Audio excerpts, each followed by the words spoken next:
बहुस्तरीय जलभृत रिचार्ज, watershed management, rain water harvesting chapter 14 part 3। Madhya Pradesh के धार जिले में स्थित जलभृत, जिसे हम एक्वीफर के नाम पे समझते हैं, वो अत्यधिक दोहन के कारण खारेपन और फ्लोराइड प्रदूषण जैसे गंभीर समस्याओं से जुड़ा रह रहे हैं। इसी को ध्यान में रखते हुए हमने 2018 में एक वैज्ञानिक रूप से मजबूत और महत्वाकांक्षी वर्षा जल संचयन परियोजना शुरू की।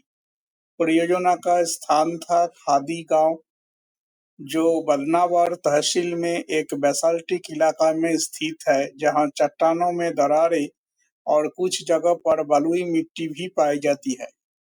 केंद्रीय भूजल बोर्ड की 2013 की रिपोर्ट के अनुसार इस क्षेत्र का जल विकास स्तर 121% था और रिचार्ज की गहराई 8 से 18 मीटर, 14 से 20.8 मीटर और 37.4 से 48.6 मीटर तक चिन्हित की गई थी। हमारा लक्ष्य था स्थानीय जरूरत के अनुसार एक बहुस्तरीय जलभृत रिचार्ज संरचना तैयार करना, जिससे भूजल की स्थिति सुधरे और लोगों की पहुंच पानी तक बेहतर हो सके। हमने काम की शुरुआत स्थानीय लोगों से बातचीत करके की, ताकि उनके जरूरत, पुराने संशोधन और पानी को लेकर सोच को समझा जा सके। हमने पंचायत परिसर और उसके आसपास के इलाके में 6 मुख्य बोरवेल की स्थिति का मानचित्र बनाया, जिनमें से 3 पूरी तरह से फेल हो चुके थे और 2 बंद पड़े थे। केवल एक बोरवेल चालू था, जो सड़क के पास स्थित था और 30 से 80 मीटर की गहराई पर 50 से 100 लीटर का प्रति मिनट पानी देता था। हमने रणनीतिक रूप से तैयार किया कि ग्राम पंचायत भवन और पास की आरओ वाटर एटीएम की छतों से वर्षा जल के पास एक खराब पड़े बोरवेल में भेजा जाएगा, ताकि पुराने ढांचे में थोड़ा बदलाव करके ही रिचार्ज प्रक्रिया शुरू की जा सके।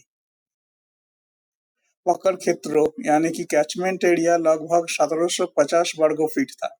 मध्य प्रदेश के बारिश और 0.8 रन ऑफ गुणांक को ध्यान में रखते हुए हमने सालाना लगभग 1,08,000 लीटर वर्षा जल संचयन की संभावना आकी, जिसमें से 90% जल मानसून के 90 दिनों में एकत्र होता था।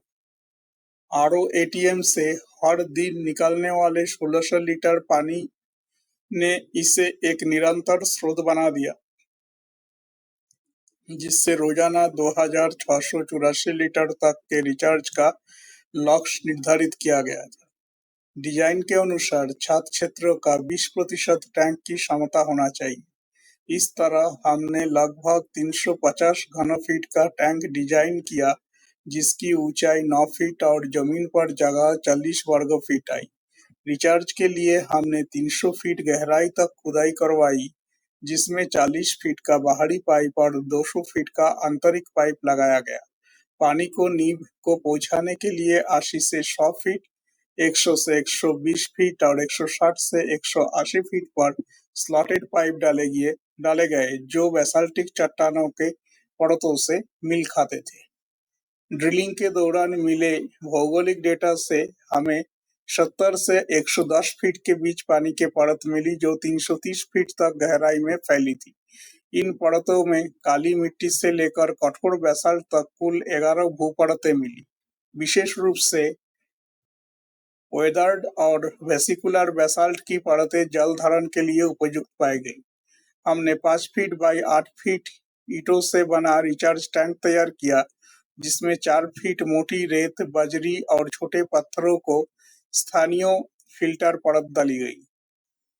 बोरवेल में स्लॉटेड पीवीसी पाइप डाले गए और ऊपर से सतह पर पारदर्शी सिरेमिक गुंबद लगाया गया, ताकि लोग देख सके कि ये सुंदर भी दिखे।